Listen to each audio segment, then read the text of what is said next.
Hare Krishna, we'll start with the invocation.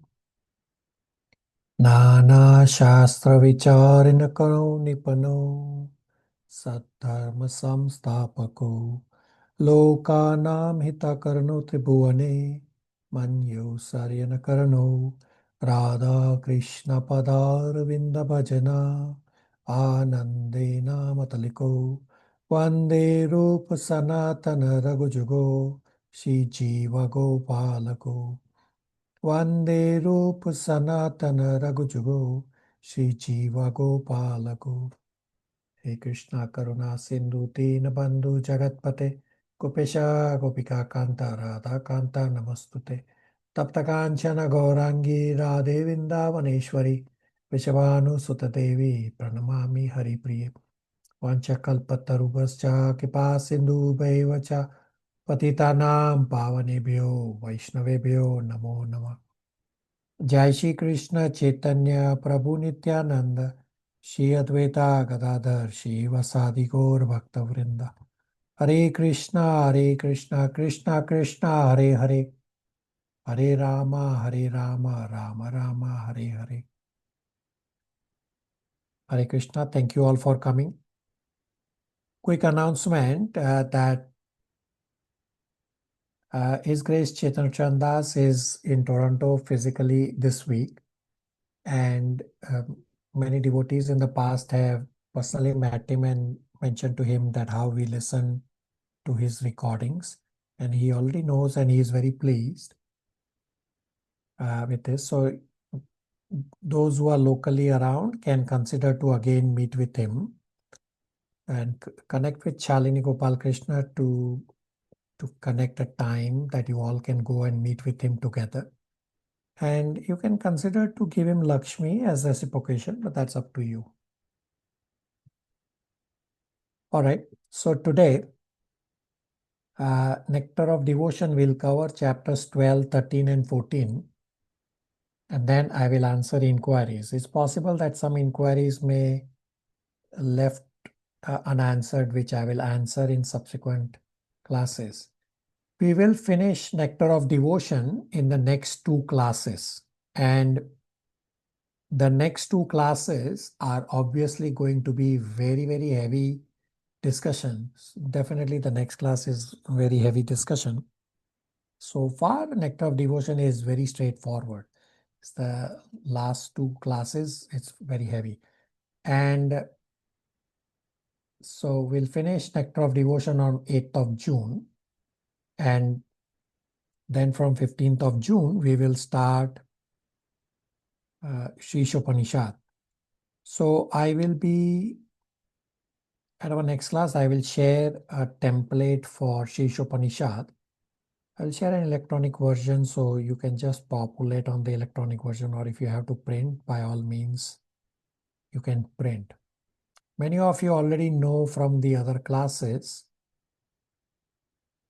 that from June 1st, Sundays, Toronto time 7 a.m., India time 4:30 p.m., Nepal time 4:45 p.m., we'll be revising Bhagavad Gita. You have the schedule on the screen. So we'll be revising 2 chapters of Bhagavad Gita every week. So some of you have already informed to me that you will be attending the revision classes for batch 3 and 4. Thank you. Rest of you can also consider, because we keep forgetting whatever we read. So it's a good way to just refresh our memory, as well as it's a learning opportunity where devotees, you will see how devotees are doing the presentations of each chapter in about 10 minutes, explaining the essence. And you all will also be doing, for those in batch 6 and 7, you will be doing the presentations when we reach chapter 18. So it's an upfront opportunity to learn how to do the presentations. And of course, I will explain when we reach there. Any questions, comments, realizations before we continue?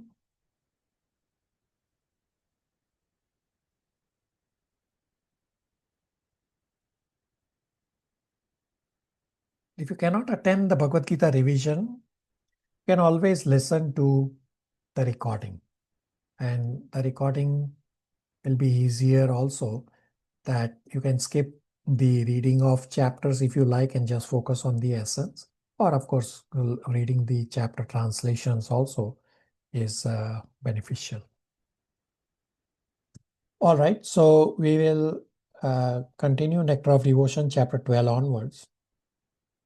So Nectar of Devotion chapter 12 is titled Further Aspects of Transcendental Service. So these are items number 54 to 59 of the 64 items of devotional service. So we'll first go to chapter 6. So you know that chapter 6 has the laundry list, and then later chapters are explaining these same points.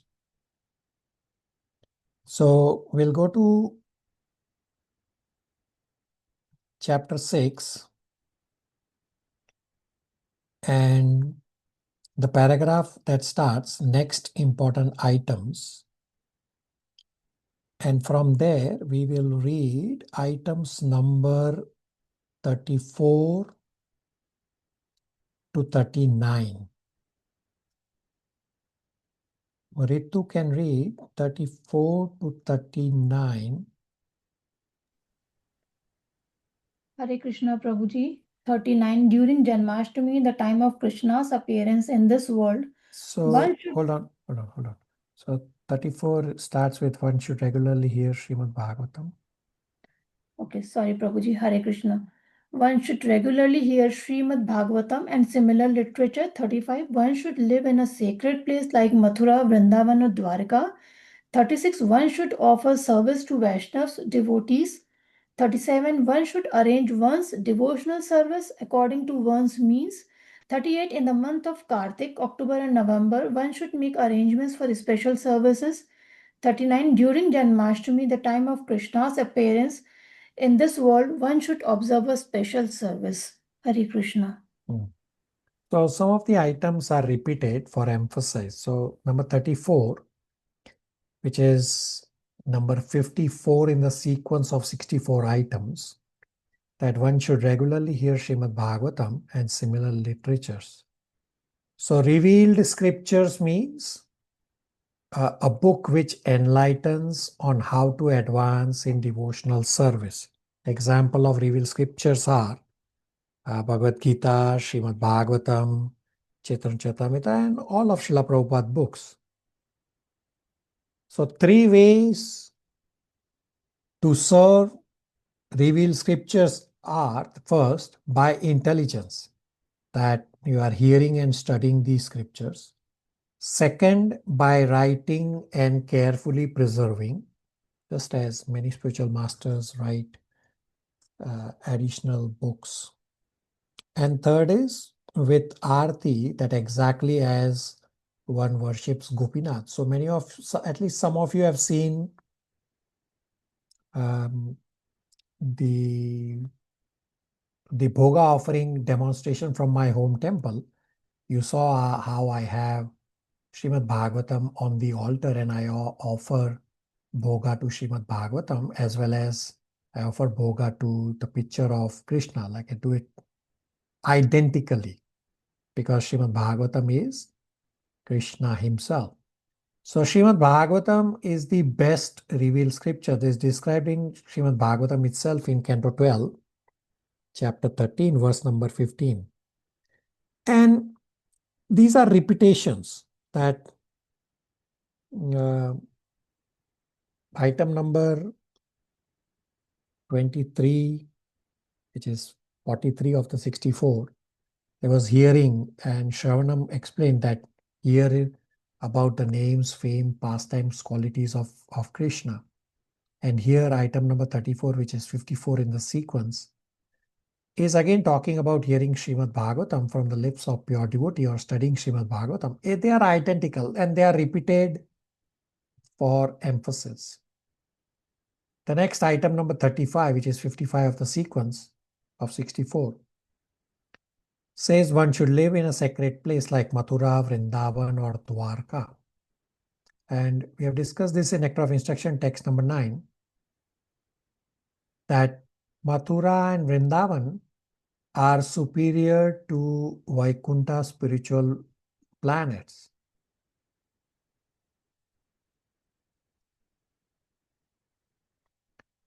If one is attracted to places other than Mathura, Vrindavan, Dwarka, means you are captivated by Maya. Now, Mathura also is mentioned 4 times, and again, the repetition is for emphasis, just to awaken the bhava that item number 7, which we discussed in chapter 7, residing in sacred places, then item number 28, that visiting temple of Lord Vishnu, then number 35 in chapter 12, living in Mathura, and this will again come up in item number 44 in next chapter number 13, to live in Mathura. It explains 4 times. It's a lot of emphasis. Now, residing is actual residence of Mathura, Vrindavan, Dwarka, etc. Just as we have our dear Ritu, she is a resident of Vrindavan. She is of Rajvasi. And then you have somebody who is visiting. So you are traveling to Mathura. That's also okay. The best is, yes, if you can go to Vrindavan, it's okay. It's very good. And best is that you make your home as Vrindavan. Develop the mood of selfless service. That is the best. There's a question posted in the chat that should we keep all the cantos of Srimad Bhagavatam? So on the altar, you can keep all or one. Either way doesn't matter. And you can also keep replacing. So say you need one particular canto to read from at a time, say you are attending a particular class, you can take that canto from the altar, replace it with some other canto if rest of the cantos are spread throughout your house. Just as you have pictures of Krishna throughout your house, you can have Srimad Bhagavatam all over your house. Or you can have it at the altar. And if you have only one canto on your altar, you can replace that canto also, say if you have to read that particular canto from the altar. Either way, it does not matter. Can do whatever works best for you. Okay? And canto 1, you can also get it as a standalone canto. That's the only canto 1, that you can get it by itself. Rest, you have to get the whole set. So you have 2 options. Either you get the whole set, the 12 cantos, or you can get just the canto 1 as a standalone. Either way, it's all Krishna. Whatever works for you, you can start. Does that answer? All right. The next item, number 36, which is 56 in the sequence, is one should offer service to Vaishnava, service to devotees. So serving devotees of the Lord is superior to direct service of Krishna himself. Krishna himself says this in 1.5.23 Srimad Bhagavatam, as well as other places also. Maitreya Muni also says to Vidura the same point. Shiva also says the same point in Srimad Bhagavatam. And we cannot directly approach Krishna. We have to go to Krishna through Guru, through devotees. And satisfying Guru means Krishna is satisfied. The next item, number 37, is one should arrange one's devotional service according to one's means. That's straightforward, that whatever works best for you, try to offer according to your means. And number 38 item is that in the month of Kartik, which generally falls in October, November, one should perform or make arrangements for special services, means do extra services. So Kartik has special importance for Vaishnavas because the month of Kartik is very dear to Krishna, because devotional service results are multiplied during the month of Kartik. So whatever extra you do in the month of Kartik, you get 1,000 times benefit. An example, what I generally do is, I generally chant at least one extra round. So 16 rounds chanting is minimum. And during the month of Kartik, I will chant an additional 17th round. So for that 17th round, I get 1,000 times benefit because that's an additional devotional service during the month of Kartik. Of course, you can do more devotional service, read more scriptures, everything counts. The month of Kartik is even more potent when celebrated in holy places like Vrindavan, Mathura, and Dwarka. So during the month of Kartik, try to increase your japa, try to do more services, try to read more scriptures. So this item should, from the 64 items, should be on your column number A of the 3 columns that we created, means something that you can do it right away if you are not already doing it.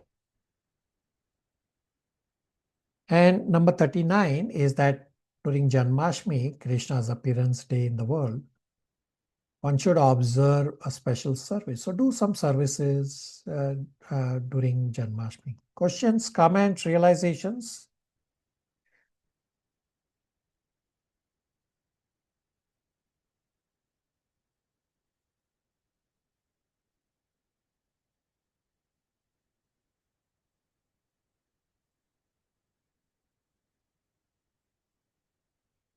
All right. So now chapter 13.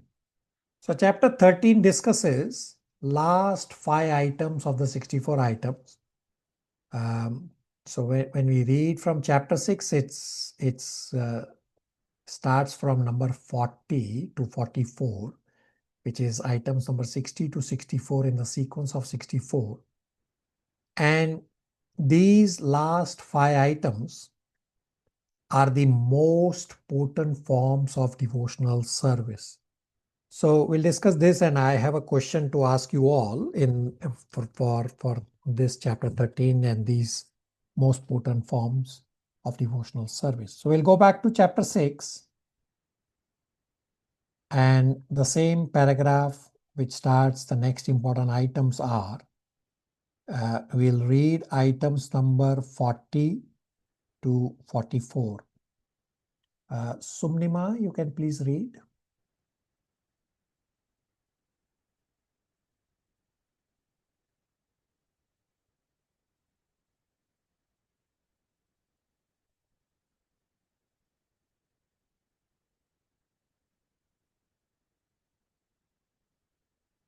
Raksha can read. Hare Krishna Prabhuji. From 40, right? Yeah. One should do whatever is done with great care and devotion for the deity. 41. One should relish the pleasure of Bhagavatam reading among devotees and not among outsiders. 42. One should associate with devotees who are considered more advanced. 43. One should chant the holy name of the Lord. 44. One should live in the jurisdiction of Mathura. Hare Krishna. So these 5 items, Gopinath worship, hearing Srimad Bhagavatam, associating with advanced devotees, Harinam Sankirtan meaning chanting Hare Krishna Mahamantra, and living in Mathura are the 5 most potent forms of devotional service. And Srila Prabhupada built ISKCON on these 5 pillars to make it easy to awaken Bhava Bhakti. So if you look at the morning program, It includes all these items. So these 5 items awaken bhava more effectively than any other. Therefore, these are the most potent ways of sadhana bhakti. Now, item number 40, it says one should do whatever is done with great care and devotion for Gopinath, which is deity worship, Gopinath worship. So benefit for householders is that Gopinath worship will purify relationships with friends, family, and society. And when you read chapter 13, Rupa Goswami used a sarcastic way or an indirect way of stating to see the beautiful form of Shri Shri Radha Krishna so as to become indifferent to the attractions of the material world. So when you will read, you will realize how he is worded it sarcastically.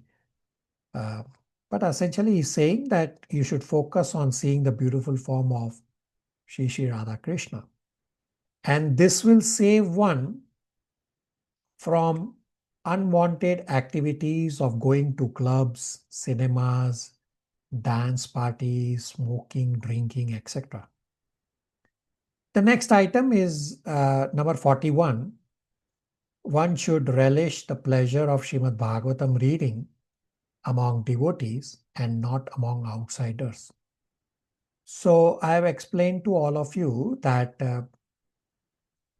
soon in this batch number 5, from mid-July, a new batch of Srimad Bhagavatam will start, and all of you should attend as long as your time permits, and make time, make room for Krishna. And that is exactly item number 41, to relish Srimad Bhagavatam reading among devotees. Srimad Bhagavatam deals with Krishna and Krishna's pastimes as well as devotees' pastimes, and deals with pure devotional service. Srimad Bhagavatam derides economic development, fruitive activities, liberation, and sense gratification.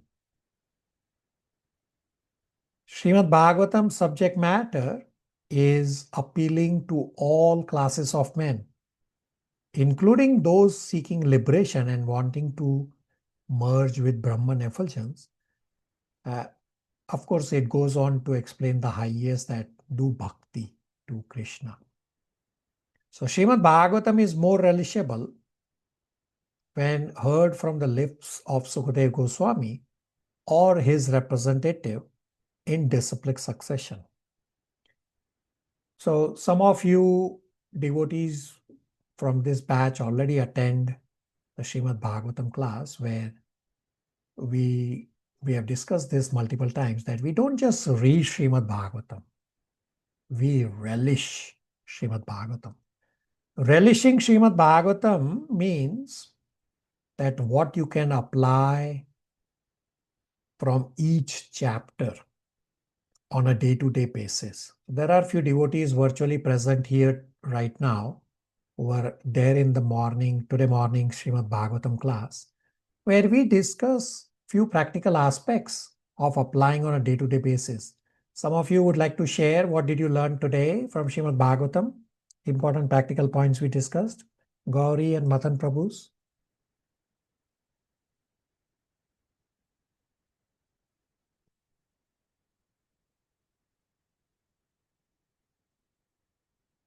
Gauri, Matan Prabhus.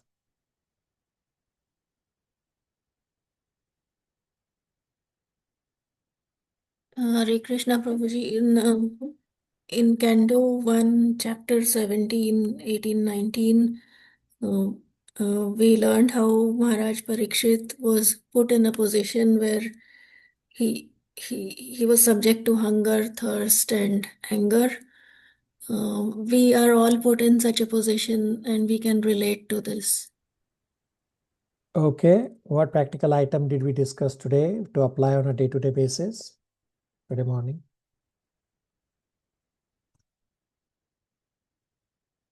Hare Krishna. Krishna. Devotees usually tolerate. They do not take revenge or anything if any harm is done to them. Very good. Yeah, devotees learn to tolerate. What did we discuss about humility? Take a humble position and always keep a remembrance of Krishna. Okay, very good. So these are just some examples from today morning, and you all will also have the same relishing experience of Srimad Bhagavatam. Questions, comments, realizations?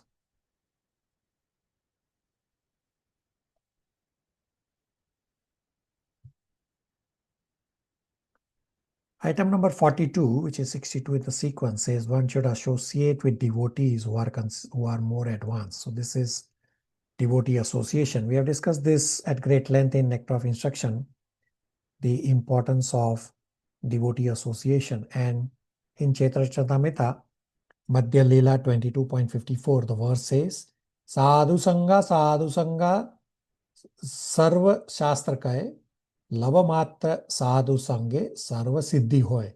Lava Matra. Lava Matra means 1/12 of a second, that even by such a small moment of devotee association, one can receive the seed of all perfection.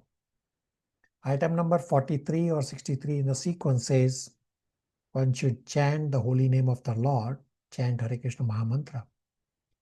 So chanting japa, chanting Hare Krishna Mahamantra is the Yuga Dharma, or Kali Yuga is the recommended sacrifice for Kali Yuga.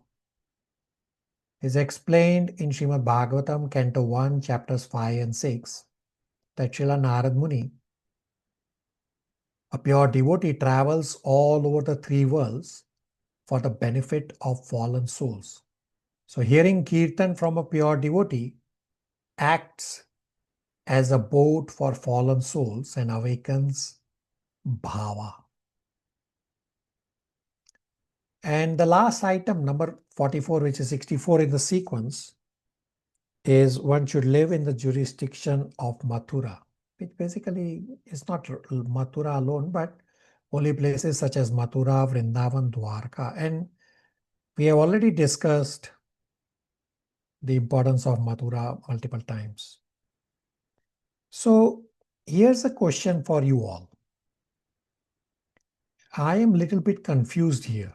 Therefore, I have this question for you all. That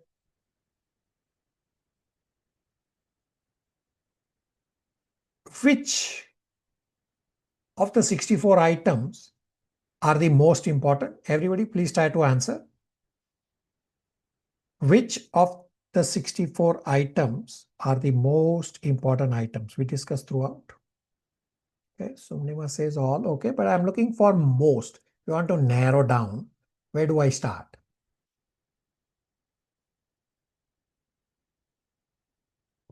Everybody, please try to answer. Hare Krishna Prabhuji, serving devotees. Okay, serving devotees. Okay, very good. First 10. Okay, first 10. Sumnima says offenses to avoid. Diksha says chanting. All right, Meghna. Yeah, Prabhuji, chanting and then serving to devotees Okay. So and you surrendering. Yeah, okay. I mean, yeah. Okay. Rest of you have not answered. So I have to narrow down from the 64 items as most important items. What can you narrow down to? Okay, Monad Prabhu says reading Bhagavad Gita, Srimad Bhagavatam. Okay. Priya says getting initiation. All right. Subhash Prabhu. I think item 42, Prabhuji. One should 45. associate with devotees. All right, devotees. So you all are giving pointers from the last 5 items, meaning the most potent, as well as some of you also mentioned about initiation, which is from the first 5 items. Okay, very good. Ritu? Prabhuji, item number 14, one must chant. All right, chanting is again there from the 5 most potent. All right. Anybody who didn't answer? Yeah, there are a few who didn't answer. Prabhuji, taking shelter of bona fide spiritual master. All right. So this is among the first 5 items. All right. One should offer everything to the Lord. Okay. Sorry. So from the 64 items, we have to narrow down the first 5 items, which are essentially one point about spiritual master, which says get initiated, serve spiritual master, hear from everything. The first 5 items are about spiritual master, definitely are very important, because without spiritual master, the remaining of the 64 items become a little difficult. With the spiritual master, the devotional service items becomes important. Plus, the last 5 items which we discussed in this chapter 13 as the most potent forms of devotional services, these are obviously very important. So all 64 are important, but if you have to narrow down, or if you are looking for a starting point, the first 5, which essentially are about spiritual master and getting initiation, and the last 5 items which we just discussed few minutes ago about Gopinath worship, hearing Srimad Bhagavatam, associating with devotees, chanting Hare Krishna Mahamantra, and living in Mathura, these are obviously very good starting points, and these will fast forward your spirituality. Of course, other items are also important, and some are simple. For example, we said put on tilak every day. If you put chandan tilak, if you cannot put chandan tilak, just put water tilak. It's same. Or we discussed about Janmashtami, or we discussed about Kartik, or Rath Yatra, follow the Rath Yatra procession. All these are straightforward. So you should have, we started the 64 items, that you should have 3 columns. And you should have it populated now, or you can, if you not already populated, that your column number 1 is items you are already doing now, as well as items you can very easily start right now. Just focus on those items. And obviously they should have the first 5 and the last 5, and many other were straightforward items. Then second is items that are easy to adopt. We said, example, tilak. And then item number 3, that items that are goals to achieve in near future. So yes, I understand that for some of you, you may not be immediately ready for initiation. So initiation can be an item to achieve as a goal in upcoming future. That's also understandable. Everybody on the same page? Questions, comments, realizations? So we don't live in India. So how can we live near Madura? So Make your home as Mathura. We have discussed this in Nectar of Instruction, that if you can physically go to Vrindavan, Mathura, Dwarka, yes, okay, go there. But you don't have to physically go those places. You just make your home as Vrindavan by making your home as Krishna's temple, and you are living as a tenant. You do Gopinath worship, serve devotees at your home, serve prasadam to devotees,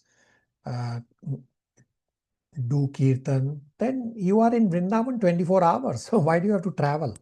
And further, Madan Prabhu, you have read, not yet, it's not there in Canto 1, it's there in Srimad Bhagavatam, later cantos, that Narottam Das Thakur says, there is no need to travel to pilgrimage places in this yuga, because you will be actually be disturbed by this travel to holy places. You just stay at your home, make your home as Vrindavan.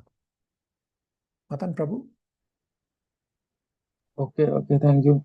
Yeah, and don't get me wrong, that if you have the means and you should travel to Vrindavan, nothing wrong.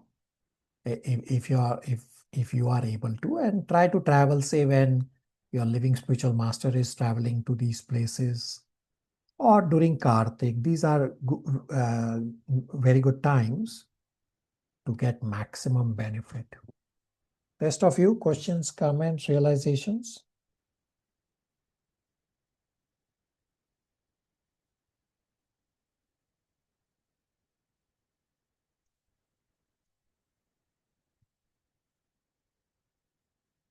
All right.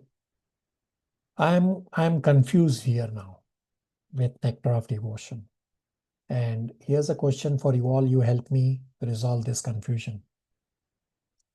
So we have discussed multiple places, multiple times, that chanting Hare Krishna Mahamantra is the Yuga Dharma for Kali Yuga. It explains in Srimad Bhagavatam also, 12.3.52, that Sankirtan Yajna is the Yajna, chanting is the Yuga Dharma, is the Yajna for Kali Yuga. And when you get initiated, the instruction the spiritual master gives is to chant Hare Krishna Mahamantra. Plus, we discussed in Nectar of Instruction, meaning the Upadesh of Upadeshamrit, the instruction of Nectar of Instruction in text number 8, it says to chant Hare Krishna Mahamantra. So everywhere it says chant Hare Krishna Mahamantra. Then why does Rupa Goswami here is giving in chapter number 13, Nectar of Devotion, as the 5 most potent forms of devotional service, which is Gopinath worship, hearing Srimad Bhagavatam, associating with devotees, chanting Hare Krishna Mahamantra, and living in Mathura, instead of just giving one item of chanting Hare Krishna Mahamantra as being the most potent from the 64 items. Everybody, please help me resolve. Is that a valid question? Or if you don't know the answer, would you like to know the answer? Gauri? Is chanting something we can suggest to a neophyte? Or maybe someone who's not even aware that you start chanting and then get into it. No, I understand that part. Your point is correct. But for you all are reading. So in chapter 13, Rupa Goswami says 5 most potent forms of devotional service of the 64 items. How come Rupa Goswami did not give just one as chanting Hare Krishna Mahamantra as the most potent forms of devotional service? Okay, so Priya says to make our chanting pure. I didn't understand, Priya, what you're saying. Rest of you? So Sunima says, I did not understand the question. So let me repeat the question. So chanting is the Yuga Dharma of Kali Yuga. The instruction one gets from a spiritual master when one gets initiated is to chant Hare Krishna Mahamantra. The Upadesh of Upadeshamrit, or the ultimate instruction of Nectar of Instruction in text number 8, it says to chant Hare Krishna Mahamantra. Everywhere it says Hare Krishna Mahamantra to chant. But here Rupa Goswami is giving 5 most potent forms of devotional service of the 64 items. Instead of just stating that chanting Hare Krishna Mahamantra is the most potent. So my question is, why 5 most potent items instead of just chanting Hare Krishna Mahamantra as the most potent form of devotional service? Sunima, is that clear? Rest of you, is that clear? Everybody, please help me. Priya? To increase the purity of chanting, we need to have knowledge about the scriptures, Prabhuji, and we have to develop our love to Krishna. Okay, very good. Diksha? Probably that's because there's so much going on in our life, so much material thing going on in our life, and then we get caught up with those. So in order to like stay in Krishna consciousness, it's very important for us to stay in devotees association. Maybe All that's right. how the essential. All right. Rest of you? There are only few who said they want to know the answer. Rest of you, you neither answered, neither you want to know what's happening. Subhash Prabhu? Prabhuji, I think to keep the devotion in for the long run, I think these items help us as a protection and lead us to the pure devotional service and pure chanting. All right. Rest of you? Hare Krishna Prabhu, I want to know the answer. I think it's the environment is more important, the chanting. All right. Let me answer. The answer is, our goal is not to just chant Hare Krishna Mahamantra. Rather, our goal is to chant Hare Krishna Mahamantra plus develop love for Krishna. To develop or to revive this relationship with Krishna, I have to understand Krishna is a person and relate with him as a person.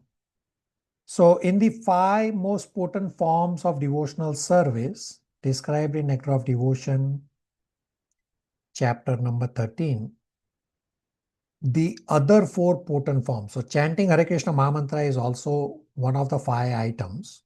And the remaining 4 potent forms of devotional service, which are Gopinath worship, hearing Srimad Bhagavatam, associating with devotees, and going to holy places, are also extremely potent ways to revive our relationship with Krishna and to know about Krishna. Bhaktivinoda Thakur says, if someone is ritualistically uttering holy name, that person is not chanting the holy name at all, because he's just uttering. He's not trying to revive his relationship, because the person is not really contacting Krishna through the holy name, because it is just a ritualistic utterance that, okay, somebody told me, either spiritual master or scriptures told me to chant Hare Krishna. Okay, I'm uttering Hare Krishna, but I'm not really trying to connect with Krishna. The simple utterance, well, even a parrot can do if you train the parrot. So yes, chanting Hare Krishna Mahamantra is the Yuga Dharma of Kali Yuga. But to revive my relationship with Krishna, to understand what is the name we are chanting, for this, first we need to hear Srimad Bhagavatam to understand the person whose name we are chanting. Second, we need to worship Gopinath to understand how the Supreme Personality of Godhead is to be served. Third, we need to associate with devotees to understand what the Supreme Person does in his home. Fourth, we need to visit holy places and worship Krishna at such holy places where he has performed his pastimes, to have a deeper understanding and deepen our relationship. So our goal is to revive our relationship with Krishna, and chanting Hare Krishna Mahamantra is the most potent means for reviving this relationship. So not chanting like a parrot, rather by proper chanting, everything will give positive results. So for proper chanting, proper qualitative chanting, these other 4 most potent forms of devotional service described in chapter 13 also play a very important role. Therefore, Rupa Goswami has given these 5 most potent forms of devotional service, not just chanting Hare Krishna Mahamantra as the most potent, but Chanting is included in the 5 most potent, and the remainder of the 4 items of the 5 most potent help our qualitative chanting or improve our quality of chanting. Therefore, Rupa Goswami gives these 5 items as the most potent forms of devotional service. The 5 items being Gopinath worship, hearing Srimad Bhagavatam, associating with devotees, chanting Hare Krishna Mahamantra, and living in Mathura. So all of you should try to include these 5 items in your day-to-day devotional service endeavors so as to fast forward your spirituality. Does that answer questions, comments, realizations?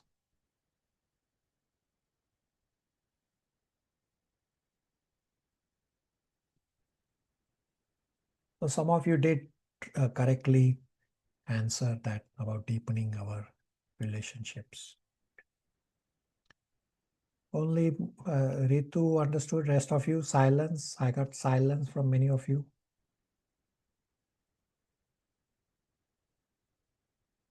Yes, Prabhuji.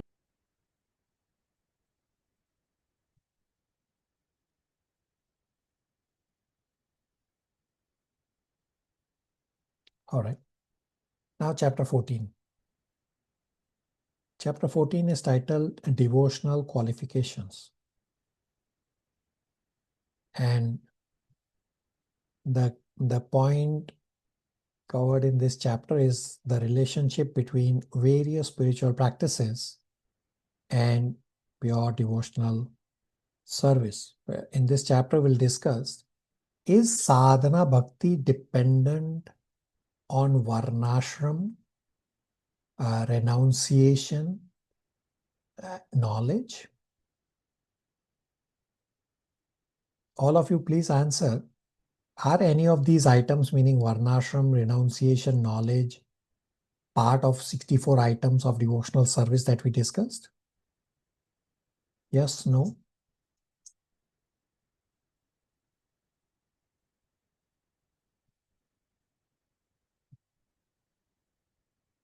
I have a lot of silence from you all today. Prabhuji, could you please explain the question again?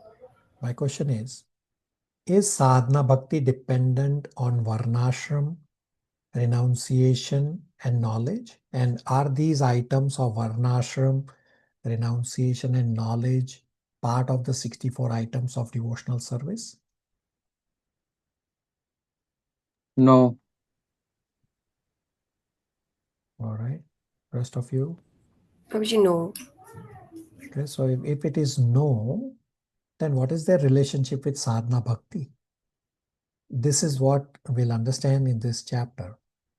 So devotional service is not dependent on anything. We have discussed this in chapter 5, the purity of devotional service, that devotional service is completely independent.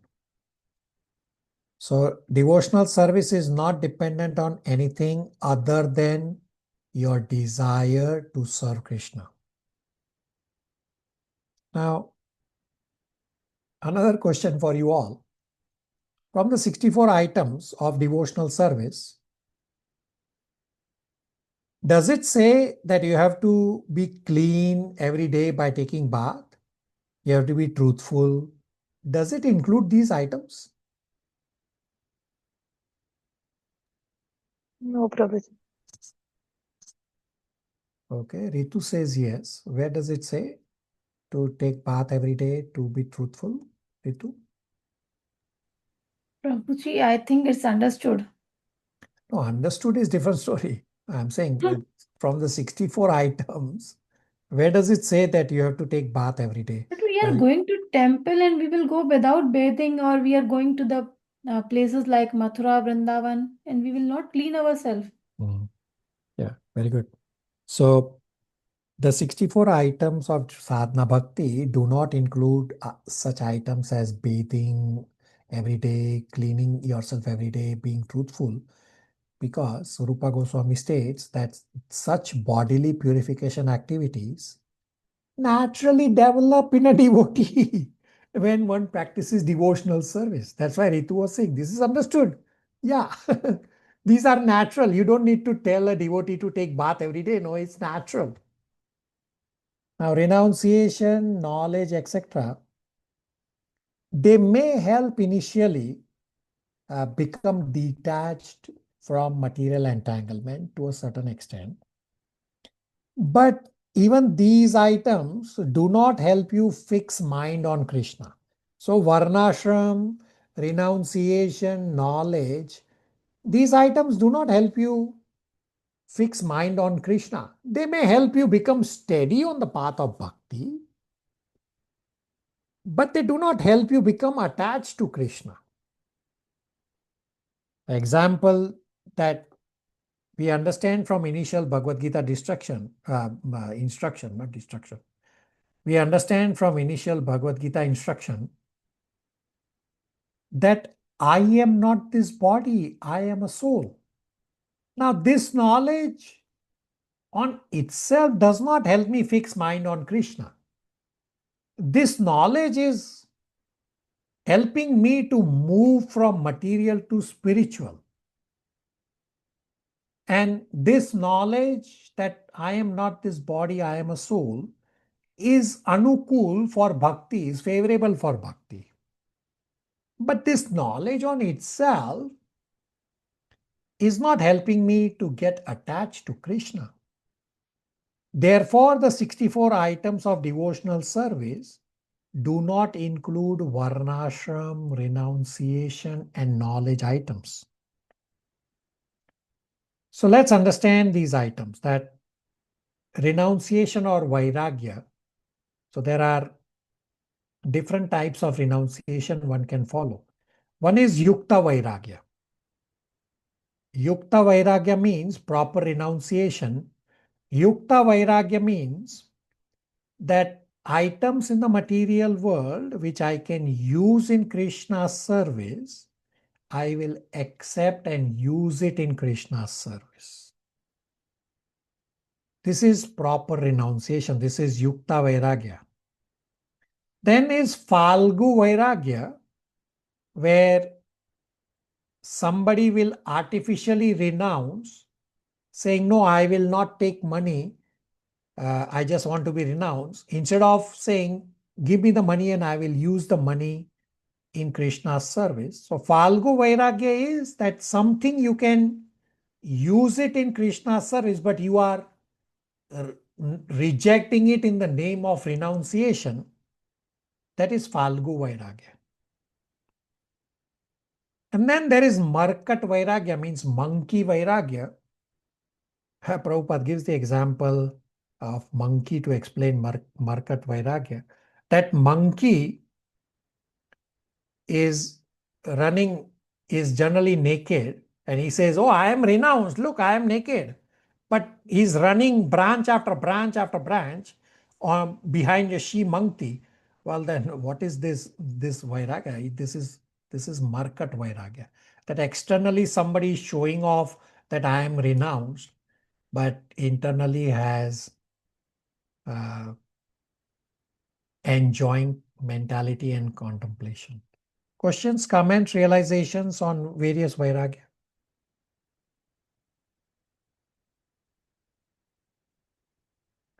Okay, about varnashram. So bhakti is not dependent on varna nor on ashram. Varnashram is a system for regulated satisfaction of own sense desire. Bhakti means anya abhilashita shunyam, that one is free from personal desires. The purpose of varnashram is to bring one closer to Krishna. Varnashram is not spiritual. Varnashram is material division of society. Varnashram is helping you get steady on the path of bhakti. So if somebody is not strong enough to directly take up bhakti, then varnashram is a concession. that, okay, you first regulate yourself on the path of varnashram. Say you get married and you are regulating yourself. So varnashram is a gradual process to elevate to bhakti, while bhakti provides a rapid elevation if one is able to follow the path of bhakti directly. It does not have to go through varnashram. Varnashram is a material, socio-cultural division. Varnashram is based on guna and karma. Krishna explains in Bhagavad Gita 4.13, guna karma vibhagasa. So varnashram is not based by birth, but based on guna and karma. Varnashram creates a platform for transcendence. Varnashram in of itself is not transcendental. Varnashram should be followed for satisfying Lord Vishnu, as is stated in Srimad Bhagavatam. Example, in a Grahastha ashram, person is allowed regulated sense enjoyment, but simultaneously he has to also practice bhakti. If there is no practice of bhakti in the Grahastha ashram, but one is simply enjoying, then there is no connection to the higher reality. So this will not elevate the person. So even if one is dissatisfied while he is in varnashram, he will think that I have to enjoy differently. But the person will continue to stay dissatisfied. Why? Because he has not included the practice of bhakti. Only by the practice of bhakti is when the lower taste of materiality goes away. So with the practice of bhakti, it helps us to see through the illusions of material world and look for something higher, means develop the higher taste. The connection with the bhakti while in varnashram develops that higher taste of happiness and simultaneously also exposes the limitedness of the lower happiness at the material bodily level. Varnashram arranges for material cooperation and also facilitates spiritual advancement. For most, spiritual advancement is largely an individual struggle.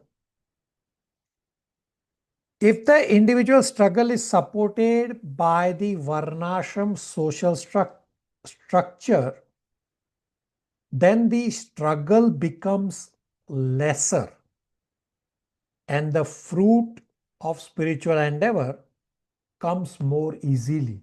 Again, the key words is that the struggle is lesser and not that it will be less, it's comparatively lesser. Just to understand with an example, that a student wants to become a doctor, but there is no social structure like a university to study, and the student buys the medical books and tries to study by himself and tries to become a doctor. Well, it will be a very difficult and it will be a very hard struggle to become a doctor like this, plus not having any practice. But if there is a university, if there is a structure of that medical profession, that in year 1 you study this, year 2 you study this, and on practice this under a pre-qualified doctor, then the struggle is lesser compared to when the student was trying to study by himself. And this is what social structure is there in varnashram. So ashram provides time-wise progression in one's spiritual commitment and spiritual journey. Meaning, at initial stages of life, meaning the brahmachari life, one goes to Gurukul ashram, stays there, studies and practices spirituality. Then one enters the next ashram, Grahastha ashram, where one gets married. But even when he is married in family life, he continues his commitment to spirituality because he is already educated during his brahmachari days that spirituality is my ultimate goal. Material life is temporary, is miserable. Then the next ashram is vanaprastha, that where one takes more focus on spirituality. And then sannyas, where one is primarily and exclusively focused on spirituality. So ashram gives you time-wise progression. This is the social structure that helps you. And a live example for those of you who are locally here in Toronto, and next time you go, you can explain this to our dear Dwarkanath Prabhu. That is a live example of this, that Dwarkanath Prabhu used to live in the Toronto ashram temple as a brahmachari. He used to have this orange dress. And he studied scriptures, did devotional service, learned everything. Then he got married. Just last year he got married. But look what he's doing. He's continuing 12 plus hour every day in the temple doing devotional service. Of course, he's working also in the temple. But he's a live example. So next time you meet Dwarkanath Prabhu, thank him for showing us the live example of this Varnashram. And similarly, the Varna also helps that based on your abilities, you can take up activities that are appropriate for your Varna so that you know you are having a social structure to progress. Questions, comments, realizations?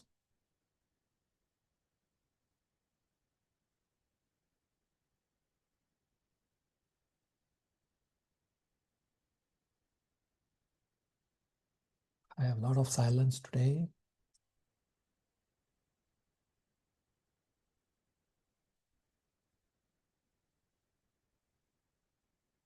All right, so we have completed chapter 14. With this completion of chapter 14, we have finished discussing Vaidhi Sadhana Bhakti. So I want all of you to take a look at your chart for the 3-column chart that we started at the start of discussing Sadhana Bhakti. Do you have at least few items from the 64 items of devotional service that you can start doing right now if you are not already doing, or are there items that you can easily start doing right away? Everybody, please answer.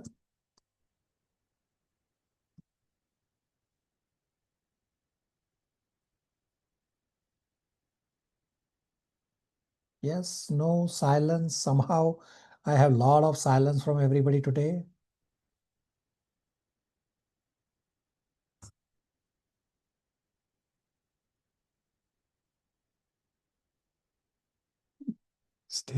Still silence even when I ask everybody to unmute. Do you or do you not? Yes, yes, Prabhu. There are items that are goals to be achieved in future. All right. Yes, Prabhuji. All right. So up to this chapter 14, Nectar of Devotion is largely straightforward. Yes, initial introduction and preface, there was this heavy discussion about rasa. Yes, that was the heavy component. But essentially up to chapter 14, Nectar of Devotion is largely very, very straightforward. Chapter 15 onwards is when Nectar of Devotion becomes heavy. At our next class, We'll discuss chapter 15 and 16. These are definitely very heavy chapters about Raganuga Bhakti. We will also be populating a couple of charts at our next class, so please bring the charts. We'll actually populate rest of the 3 charts at our next, not 3 charts, we'll populate 2 charts, sorry, my mistake. At our next class, we'll populate couple of charts, and at the last class, we'll populate the last chart number 4. So chapters 15 and 16 at our next class we'll discuss are on Raganuga Sadhana Bhakti. Then chapters 17 and 18 is the third wave on Bhava Bhakti. And chapter 19 is the fourth wave on Prema Bhakti. So we'll discuss chapter 17, 18, 19 in our following class. And then after completing chapter 19, we'll do a comparison of Vaidhi Sadhana Bhakti, Raganuga Sadhana Bhakti, Bhava Bhakti, and Prema Bhakti. So a couple of devotees had asked this question at the start of Nectar of Devotion, and I had said to park your question till we come to this point. So when we populate this or do this comparison, by all means, most of your answers should get resolved. If not, you can ask. So from the 64 items, there are obviously items that are possible for you all to start immediately if you are not already doing. But you can narrow down that items which you can start by yourself that are possible for you. Some are pretty straightforward and easy to adopt, like bow down before Gopinath and Guru, hearing scriptures, apply tilak or honor Charnamrit, worship Tulsi Maharani by simple water or circumambulate Tulsi Maharani, chanting Hare Krishna Mahamantra, reading Bhagavad Gita, Srimad Bhagavatam, devotee association. Some are very straightforward and many of these are also among the most potent items. So try to incorporate as many items as are possible for you. Questions, comments, realizations?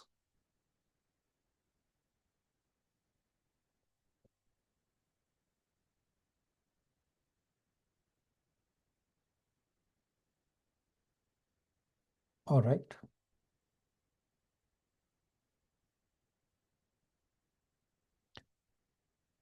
So I will now answer inquiries submitted by devotees. I will bring up on screen.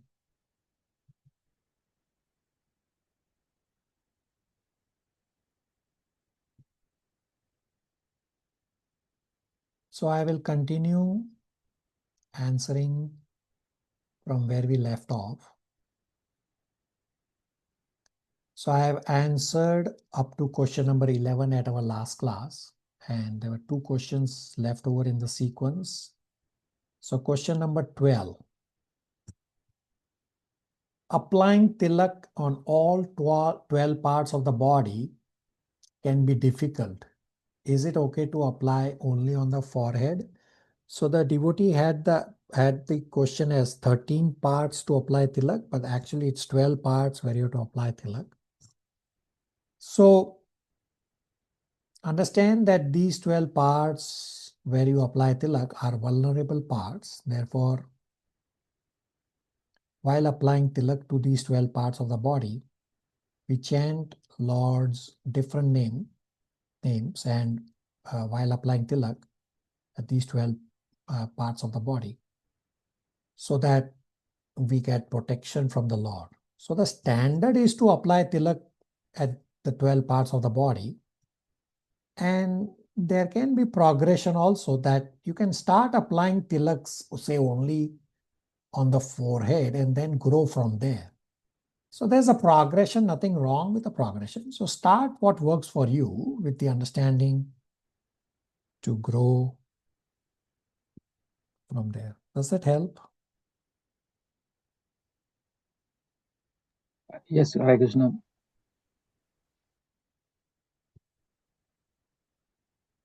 Question number 13. How can I help materialistic people understand that in the material world there is no happiness? Material world is place filled with suffering and temporary pleasures. So it is a very good preaching endeavor. So instead of jumping on with a truckload of philosophy, take baby steps, because the truckload of philosophy will injure the materialistic person even more, and the materialistic person will go away from Krishna forever. First, give materialistic person prasadam. Invite them to Sunday feast program so that they get association of other devotees, they get darshan of Gopinath and association of Srila Prabhupada and Gopinath. Engage them in some services, even if it is for 10 minutes. Explain to them our classes that you can get, they can attend our classes. Srila Prabhupada says in Bhagavad Gita 3.13 and 3.14, somewhere in the purport, that with prasadam, the finer tissues in the brain are cleansed. Only then one can understand spiritual subject matters. Therefore, don't run with a truckload of philosophy to materialistic people. Go step by step, and then little by little, explain philosophy, and that too in small doses, and easy to understand manner, like how you explain to a grade 5 child or even younger child. Explain in those baby terms. Does that help with this inquiry? Yes, Prabhuji. Thank you. So now the sequence of the question number starts from 1 again, as they are just what you had submitted on different classes. Question number 1. Is it okay to do japa silently when relatives who are not Krishna conscious come to our place, or when we go to our hometown? So I'll repeat the answer, what I already answered to the devotee who submitted this question a couple of classes back. So when you visit some place or relatives come to your place, actually it is better to do japa loudly so that others can also hear, and whether or not they know it, the relatives still get the benefit of your japa, even if they are not attentive in hearing the japa. But if you are in a situation that you cannot do japa loudly, then you try to do japa softly so that your japa is just about audible to you. So silent japa in your head does not help, because our minds are generally agitated and the mind is always at so many different places. So Srila Prabhupada has translated bhakti as devotional service. And Srila Prabhupada has also said that chanting japa loudly, or in certain situations like yours, chanting japa softly is also devotional service, because you are using your senses in doing japa. Does that help?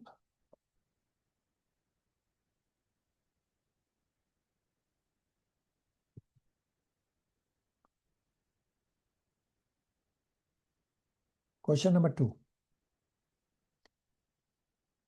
Should we recite Srila Prabhupada's pranami mantra Namo Vishnu Padaya loudly while offering Danvat pranams? So I would suggest that recite Srila Prabhupada pranami mantra just about loud enough that you can hear the mantra. Don't try to show off while offering obeisances that you know a mantra and are able to recite in Sanskrit. Yes, the verse we read does say that one should recite spiritual master's pranami mantra loudly? Yes, you can, you should. But don't show off. Does that help? Does that answer? Yes, Prabhuji. Thank you. Question number 3. At home temple also, do we have to offer flower every time we offer incense sticks? Yes. The rules of Gopinath worship, whether at temple or home temple, are identical. So understand there will be some progression. So temple rules are your goals, are the highest standard. So you can learn one rule at a time and apply and then keep growing onto them. Otherwise, the rules are identical whether you are worshipping Gopinath at your home temple or the temple. Question number 4. Many times, while talking or sharing something with senior devotees, I feel like I am giving them my bad karma and feel like they are taking the weight of my bad karma, which I really do not want. What to do while dealing with them not sharing the weight of my bad karma? Now, this is a very good mood to have, and you should have this mood for your living spiritual master. Spiritual master stays in the material world as long as all his disciples are not back home to Godhead. Therefore, you should ensure to follow the instructions of spiritual master perfectly so that you as well as your living spiritual master are not stuck in the material world. In terms of giving bad karma, you are not giving your bad karma to anyone with whom you make inquiries. It is not possible. Only when you get initiated, your living spiritual master takes away the bad karma from your body and passes it on to Krishna. So next time, those devotees who are here in local Toronto temple, you can check this with Uttamanand Prabhu. Many of you know him. So generally, Uttamanand Prabhu will sit and help the spiritual master in the initiation ceremony with that yajna that goes on. Now, while the initiation ceremony happens, the disciples getting initiated, their bad karma goes out from their body and goes into the body of the spiritual master, and then spiritual master passes it on to Krishna. Now, Uttamanand Prabhu, while he is doing the yajna, he is sitting very close to the initiating spiritual master. And while that bad karma is getting transferred from the disciple to the spiritual master, Uttamanand Prabhu being in the way, he also ends up getting some of that bad karma. They don't stick on him, but he actually gets some of that bad karma, and he always will get sick on the following day of the initiation ceremony because he has been somewhat, little bit affected with the bad karma. And that's the only time or way the bad karma is taken out from the disciple's body. But you by yourself cannot give your bad karma to anybody when you say you are inquiring with somebody. Does that answer?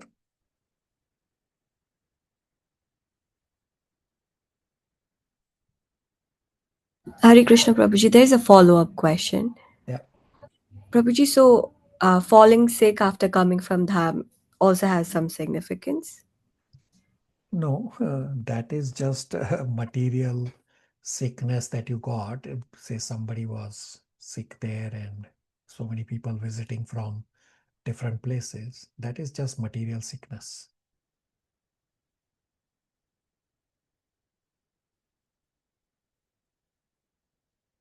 Prabhuji, I have also one follow-up question. Yeah.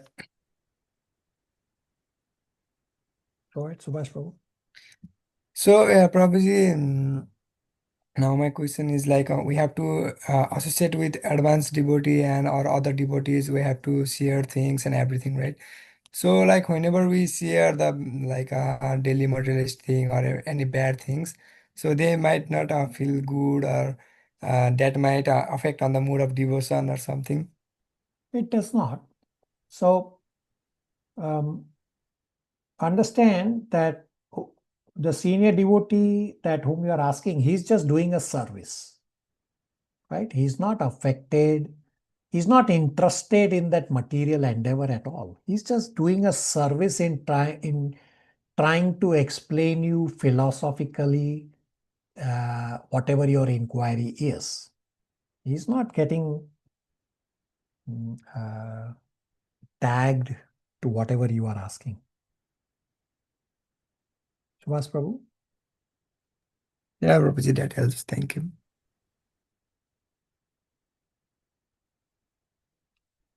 All right. Question number 5. One should not worship Gopinath without first worshipping the demigod Ganpati. We never worship demigod Ganpati at our ISKCON temples. And why do we need to worship Ganpati? Because Ganpati is worshipped for only material benefits. So you read the Nectar of Devotion where this point is. Prabhupada has explained that you can worship to Ganesh to remove obstacles on the path of spirituality.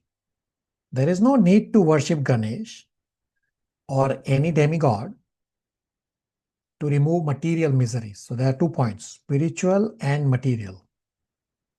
So you can worship Ganesh to remove obstacles on the path of spirituality. That's what the point Prabhupada has made in Nectar of Devotion. You are not going to Ganesh to remove material miseries. And Arjuna also pleased demigods to get Divya Astra so that Arjuna could use such Divya Astra in the war in Krishna's service. So Arjuna did not please demigods to get material benefits for himself. No. A better option is to just worship Narsimhadev to remove all obstacles, because even Ganesh worships Narsimhadev. Does that clarify?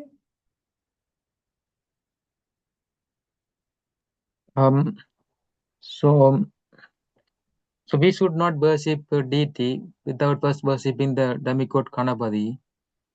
So that is not clear. So what Prabhupada has explained in Nectar of Devotion, first understand there is no need. Right? No, I understand there's no need, but it's in the and if you have to worship Ganpati, then don't worship Ganpati like materialistic people that remove my material miseries. You can worship Ganpati to remove spiritual miseries and make the environment clean for you so you can worship Gopinath. Because there is no need, therefore at ISKCON we don't worship. But if somebody is so attached to Ganesh, so yes, okay, worship, but don't worship for material benedictions. Worship to remove the miseries on the spiritual path. Then it's okay to worship Ganesh. Madan Prabhu? Yeah, okay, thank you. All right. Question number 6. Why we should not worship Gopinath before a non-devotee? So generally, non-devotee have envy against Krishna. And if you worship Krishna or you're glorifying Krishna in front of such non-devotee,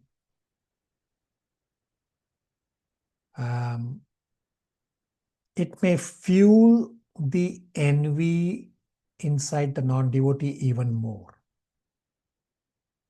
So, yes, your intent was to help the non-devotee, but if the result is that the envy is getting fueled, then what's the point? So, follow what the scriptures are saying. Does that help? Yeah, sometimes we bring some non-devotees to the temple. So in that case, we shouldn't do any worship. I mean, somebody coming to the temple is already inclined. He's already at the starting phase of devotion. So that's okay. When we say Okay. non-devotee is that somebody who is always against Krishna or never wants to come to the temple, just as at the Toronto temple, there are houses right across from the temple. They have never entered the temple. I have myself told them many times. I said, Sunday feast is free feast is right across from you. They just have to cross the road, like 10 steps. I say, come in, take free feast. They say, no, I don't want to go inside there. That's a real non-devotee. And if somebody forces them inside and they see that somebody is worshipping Gopinath, they'll say, what is this going on? What is this nonsense? Their envy will fuel even more. But if somebody is, say, it's a materialistic person, is you convince him once or twice, afterwards he's ready. Okay, you know what? I will now come. He has some inclination. He's not necessarily a non-devotee like the example that I gave for somebody living across the temple and never entering the temple. Madan Prabhu? Yeah, okay, thank you. Question number 7. How can we guard ourselves from unknowingly committing offenses while engaging in devotional service? How do I rectify myself in case offenses are done unknowingly? So we discuss that as long as you have service attitude and as long as you respect Krishna and Krishna's devotees, there is less likelihood of committing offenses. And the purpose of offenses to avoid class upfront and also having a repeat discussion is to ensure we have the required knowledge to avoid offenses. This is why I did the Nectar of Devotion class in batch 6 and 7, not just batch 6 and 7, all Bhagavad Gita batches, right at the start, towards chapter 2. That's like more than 1.5 year in advance. And then when we reach Nectar of Devotion, it's a repeat, so that we don't forget this knowledge about offenses and we be careful. Still, it is possible offenses may happen. Hence, those who attend the morning program at the temple, every morning, devotees recite the 10 offenses against chanting the holy name with a commitment to try their best to not commit these offenses. And if still offenses happen, solution is to fall at the feet of a devotee against whom offense is committed and to do some menial service to such devotee. If that devotee against whom offense is unknowingly committed is not around, then ask for forgiveness from Krishna and chant attentively. Does that answer the inquiry?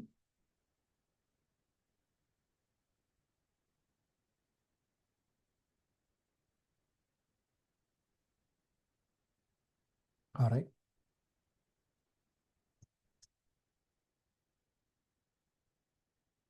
Question number 8. So this is about the palanquin rule we discussed earlier. the question says, if the rule about cars going into temples can be considered in context as being not applicable in present times, what about other rules? What was the rule before Nectar of Devotion was written? Is it possible to give a reference for this rule, please? So the reference is in Bhakti Rasamrit Sindhu, which is the Sanskrit of Nectar of Devotion. The Bhakti Rasamrit Sindhu has the point of palanquin alone. And while translating Bhakti Rasamrit Sindhu to Nectar of Devotion in English, Srila Prabhupada made Nectar of Devotion to current day understanding by adding cars for understanding, because not all may understand if Srila Prabhupada had simply left the word palanquin. Just as not many may know what is a typewriter. You ask a young kid now, we used to have typewriter. You go, what? What was a typewriter? So these rules are not optional. Bhakti Rasamrit Sindhu is the original book in Sanskrit with all the rules, including not to go in a palanquin to the temple. And Srila Prabhupada translated to Nectar of Devotion in English, where Srila Prabhupada added the word car for today's understanding. It's not that the reference of cars is not applicable in current times. No, the rule is palanquin. But today palanquin don't exist. Today everybody drives a car. That's the way Srila Prabhupada translated not just Nectar of Devotion, but all scriptures. Srila Prabhupada made it to current times. Does that answer the inquiry?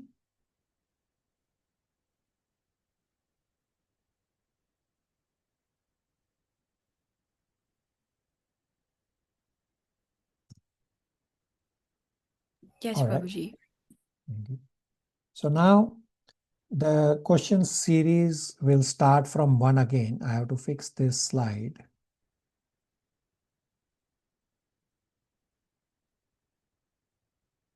Let me fix.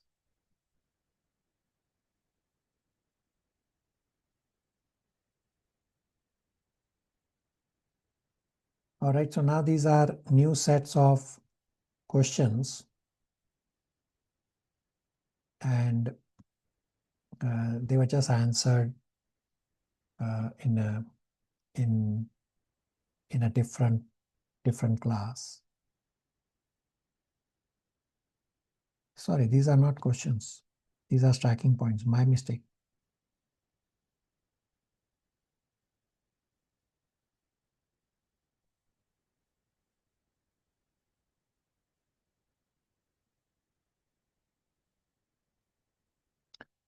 All right, let me give you these tracking points.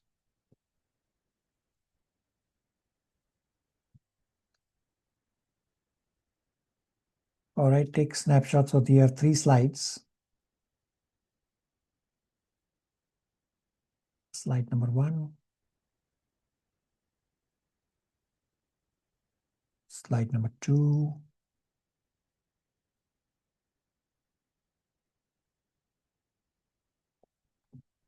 And slide number 3.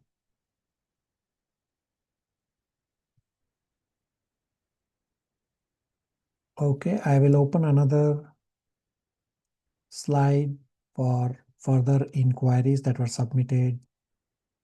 And again, the sequence of the question will start from 1 again. So let's do this. Whatever our time permits, we have a little over 15-20 minutes.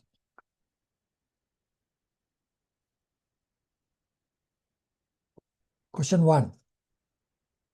There are references of Narad Puran and Hari Bhakti, Vilas, etc.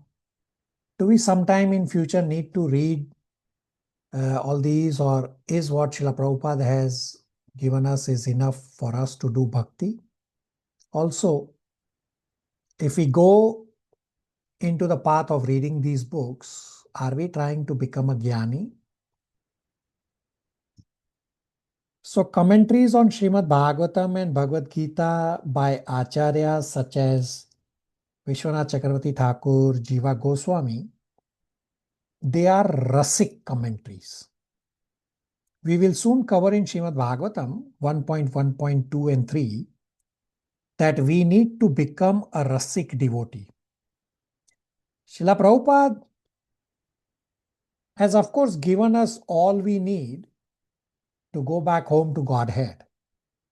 So when you study the Bhakti Shastri course, which is on Bhagavad Gita, Nectar of Instruction, Nectar of Devotion, and Shishopanishad, as well as when you study the Bhakti Vaibhav course, which is on Srimad Bhagavatam, Acharyas will reference to commentaries from Vishwanath Chakravarti Thakur and Jiva Goswami, etc., for what is relevant for the discussion, and that relevant portion from those commentaries is okay to read right now, meaning from the other acharyas such as Vishwanath Chakravarti Thakur, Jiva Goswami, etc. Now, Vishwanath Chakravarti Thakur's commentary on the whole of Srimad Bhagavatam is actually available. But I will not jump on this. I will not try to cross Srila Prabhupada. First, we need to finish reading and understanding everything that Srila Prabhupada has given us. Simultaneously, in the study courses for the relevant discussion and for taking you baby steps towards becoming a Rasik devotee, whatever the acharyas are giving you relevant, important references, those are okay to study. Now, the question says about Puranas. The Puranas, we do not need to study. And Upanishads will be very difficult to understand. We will soon hear this discussion about Upanishads in upcoming Shishopanishad class. Shishopanishad is one of the Upanishad that we will study, and that's the only Upanishad we need to study. And we'll understand why. There's a very important reason why Srila Prabhupada has picked Shishopanishad as the only Upanishad that we need to study. So Puranas, we don't need to study. Upanishads are very difficult to understand. Therefore, we don't need to study except the Shishopanishad. And some other books will depend on case by case basis. I cannot give you a blanket answer of a yes or no. When you are at Vanaprastha stage of your life and you have more time for spirituality, then yes, by all means, read books of such prominent acharyas, because by them, the understanding is that you'll be already finished reading and understanding all of Srila Prabhupada's books by then. Does that answer the inquiry?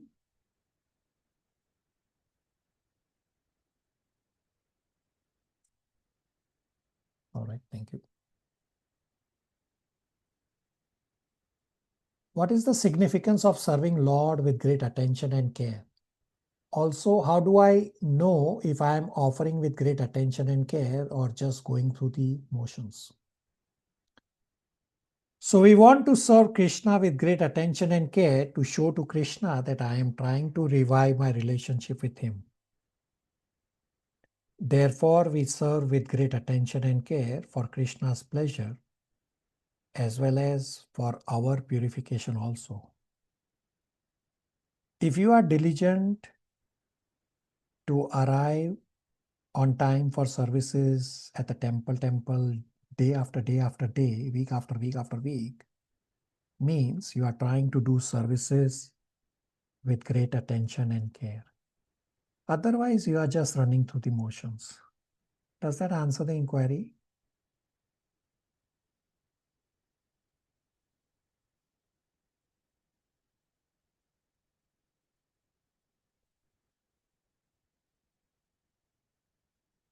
Okay. For the next question, I am going to play a short Chaitanya lecture. Now, question number 3 is, What is the difference between desiring and demanding to have something? Sometimes it's like desiring and desiring and desiring, and you reach to the point of demanding unknowingly. So I'll play this Chaitanya lecture, which is from Bhagavad Gita, chapter 11. Chaitanya will explain that humility begs and waits, pride demands and complains. So humility means devotee does not demand respect.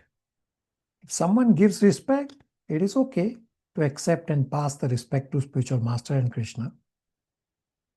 If no one gives respect, that is also okay. Devotee is just focused on doing service. So desiring for services is good. And if we do not get services, then we do not demand. We do not get dejected. We just try to focus on whatever services are possible. That's what we do. So let me play Chaitanya lecture here, although it is for Bhagavad Gita chapter 11, but answers the question, and let's hear and we'll take notes and then we will come to discuss this. Now here, Arjuna exhibits humility. It is the difference between humility and pride is that humility begs and waits. Pride demands and complains. Now, pride thing, when we are proud, we think we already deserve something, and we don't get it. Demand. Why is not coming? Why is this not coming? Why is this not coming? So pride demands, and the demand is not fulfilled. The pride complains. Whereas humility doesn't do that. What is the nature of humility? It begs and waits. Yes, this is what I desire, but then I know I'm not qualified. So whenever I become qualified, you can reveal this to me, my dear Lord. Humility begs and waits. That's the difference between humility and pride. So here, Arjuna is making a bold request in terms of asking that, please show me the Virata Rupa. But how is he phrasing that request? He's saying it very humbly. It's, my dear Lord, if you think I am qualified, manyase yadi tachakyam, then please reveal it to me. Therefore, please reveal it to me. Now, in the early days of our movement, devotees, when they came, for them, especially Western devotees, it was a radical lifestyle change. They just gave up everything of their past life in order to take to Krishna consciousness. And they all had the expectation that results would come soon. So, in fact, many devotees in the 1970s, they think that, by next week or next month, we were going to take over the world and the whole world is going to chant Hare Krishna. Devotees had that kind of euphoria, their exhilaration in their outreach, and there were remarkable results which came out through their outreach. But another idea was that not only that Krishna consciousness will spread very rapidly, but the idea was we will also become advanced devotees very quickly. So Hayagriva Prabhu, once he went to Prabhupada and he said, Prabhupada, I've been following the 4 rituals strictly for 6 full months and chanting 16 rounds also. Still I have not had darshan of Krishna. So Prabhupada looked at him and became grave. Still I have not had darshan of Prabhupada. Prabhupada was working on his Bhagavad Gita at that time. So Prabhupada opened a Bhagavad Gita and he showed, read this. So he looked at it and he read it out. So it was actually this verse that Prabhupada showed him. Manyase, if you think I am qualified, then please you reveal yourself to me. So he read it again. He couldn't understand. What is this, Prabhupada? He said. And he said, Prabhupada said, go read it again. And he read it aloud. If you think I am qualified. And they understood, Prabhupada, yes. If you think I am qualified, that's what Arjuna is saying. Prabhupada said, yes. Our qualification is not decided by us. Our qualification is decided by Krishna. So it's good that you are desiring to be advanced. It's good that you are desiring to have darshan of Krishna. A desire is good. But a devotee's attitude of humility makes sure the devotee doesn't demand. A devotee desires but does not demand anything from Krishna. So we are servants. And naturally, because we love Krishna, we want more and more reciprocation with him. We would like to have his darshan. We're very grateful, delighted, ecstatic if we get that. But that's not a demand that a devotee makes. Service means that we don't make demands, we want to serve. And at the same time, because it's a personal relation, that doesn't mean that we can't have desire. The desire to have darshan of Krishna is not sahajiyaik. But the demand for that darshan is inappropriate from the point of view of bhakti. So Arjuna is phrasing the request humbly, my dear Lord, if you think I am qualified, please grant me darshan. All right, what did he say?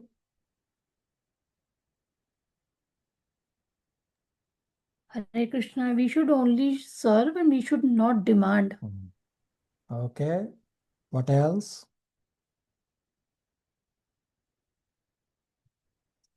Prabhuji, he rightly pointed the difference between humility and pride. Mm. Like humility begs and waits, whereas pride demands and commands. Very good. What else? Does that answer the question?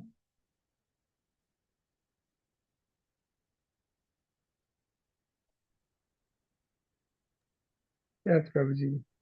So I explained to you that His Grace Chaitanya Chandas is in Toronto today, is giving the Sunday feast class, and many devotees are going to meet with him in person. So try to go collectively, and you heard it live from him.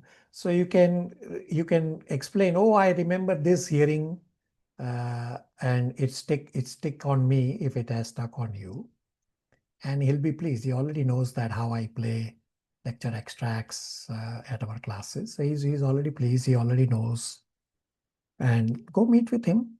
All of you should go and try to meet with him collectively. He's of course our Siksha Guru also, because we are hearing from him. And try to reciprocate with him. He's very humble. You'll be amazed when you meet His Grace Chaitanya Chandas in person. The humility, his humility is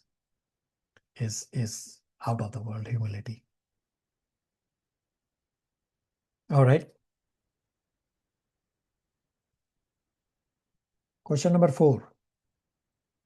Can we tell a child, say 5-10-year-old, that the different demigods are multiple portals who can take us to Sri Krishna? So if the child chooses to worship Sri Krishna, then they can save their time of learning different processes and focus only on Sri Krishna. Now, depending on your relationship with the young child, it should be possible for you to speak on spiritual topics, say in grade 5 language. If you do not have close relations, then it could be difficult to explain to the child. So yes, it is correct that demigod worship is a very slow, snail pace process. Even when demigod worship is done properly, even then it is a slow snail pace. But right now, no one may be doing the demigod worship properly. Therefore, they don't get the results that they are expecting. And then question number 5 continues that if there are any other analogies that we can share to help them understand this. So can use 2 analogies which can be easy to relate to for a child. One is demigod worship can grant you at best heaven. But heaven is very toxic place for the soul because of so much enjoyment. And heaven is like going to a resort. We have to come back once the karmic credit is finished, just as in the material world. We have to return from the resort vacation trip when money is finished. And another analogy is demigod worship, attaining heaven and then coming back is like being on a merry-go-round. Demigod worship does not take you out of the material world. You are just circling between the various levels within the universe, round and round and round, like a merry-go-round. Does that help?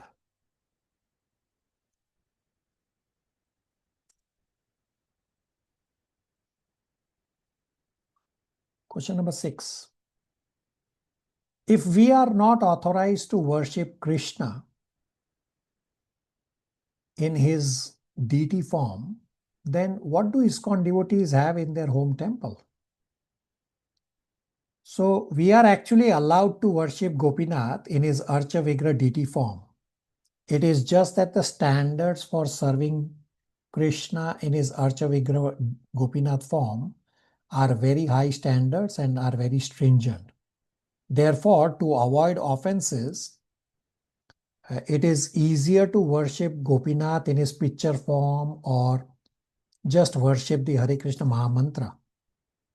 Second initiated devotees are qualified to worship Krishna in his Archa Vigra deity form. So many devotees from ISKCON Toronto Temple have big Archavigra deity forms of Gopinath at their home temples. When opportunity becomes available, you can try to visit home temple of some of such devotees from, say, Toronto area or from your respective places and see Krishna's Archavigra deity form in their home temples. Does that answer the inquiry?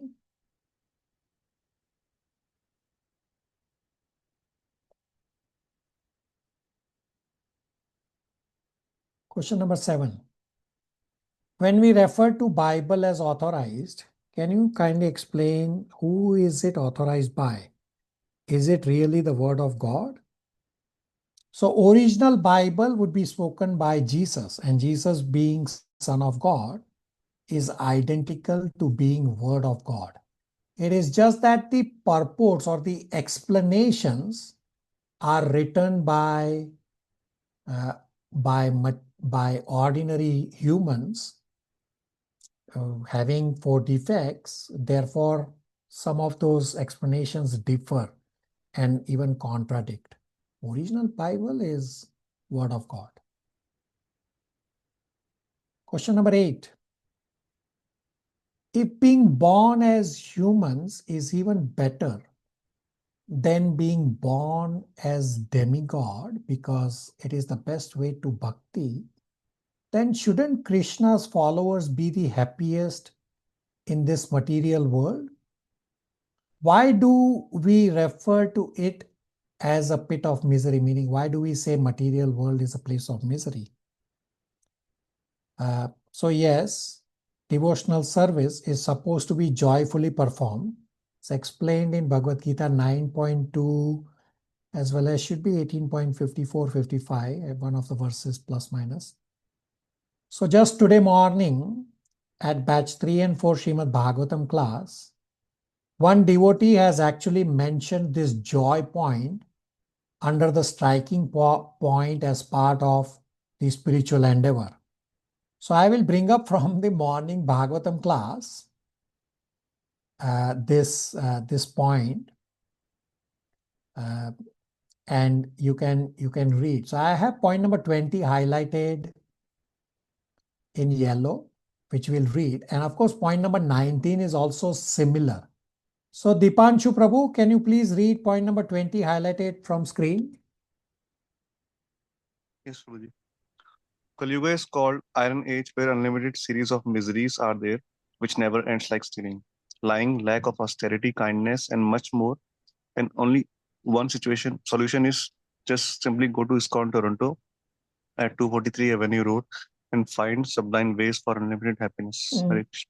So the devotee is from Toronto, therefore he is giving Toronto address 243 Avenue Road to find sublime ways for unlimited happiness. Now these are striking points from the Bhagavatam class. So just as you all also provide striking points and inquiries, the devotees from other batches do the same. This is just today morning. So yes, devotional service is joyfully performed, or at least is supposed to be joyfully performed. So if one is elevated in Krishna consciousness, then material world misery do not impact because devotee is simply focused on doing devotional service and using everything in Krishna's service rather than for his own sense gratification. Because personal motive is not there, therefore all the issues of material world are not applicable. Otherwise, for rest of the people in material world, living according to karma and under the modes, well, material world is a place of misery, as is described in Bhagavad Gita 8.16. Does that answer the inquiry?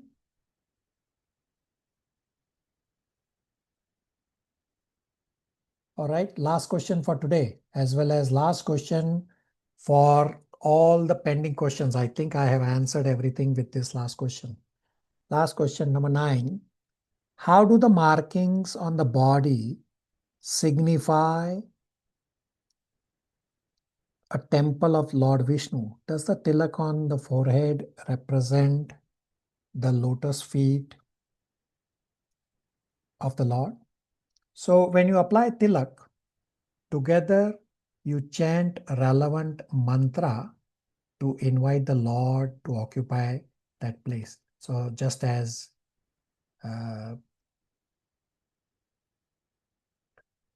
when you apply, say on your forehead, you say Om Keshavaya Namah or Lalate Keshavaya Namah, means you are calling Keshav or Gopinath or Krishna to come and reside on your forehead temple.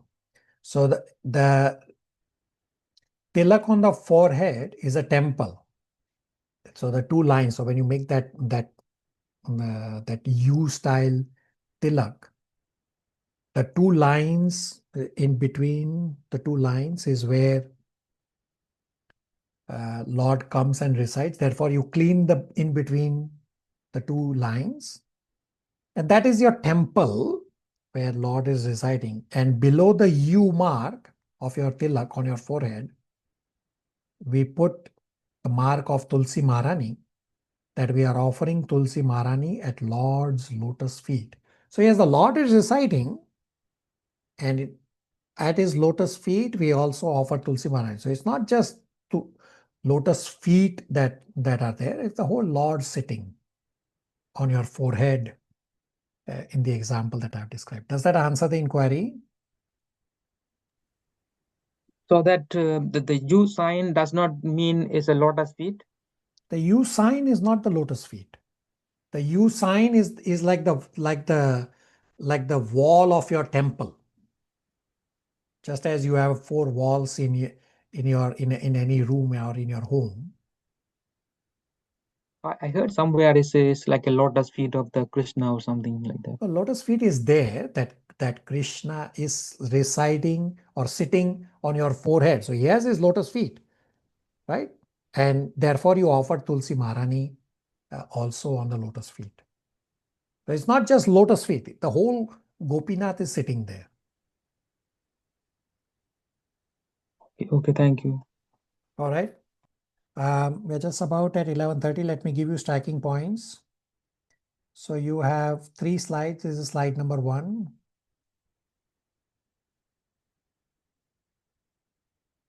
Slide number 2.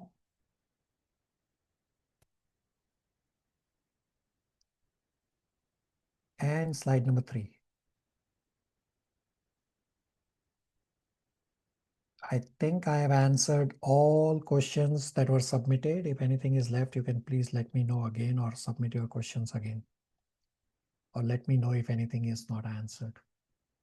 We are at 11:30 a.m. Toronto time. Are we okay to stop here?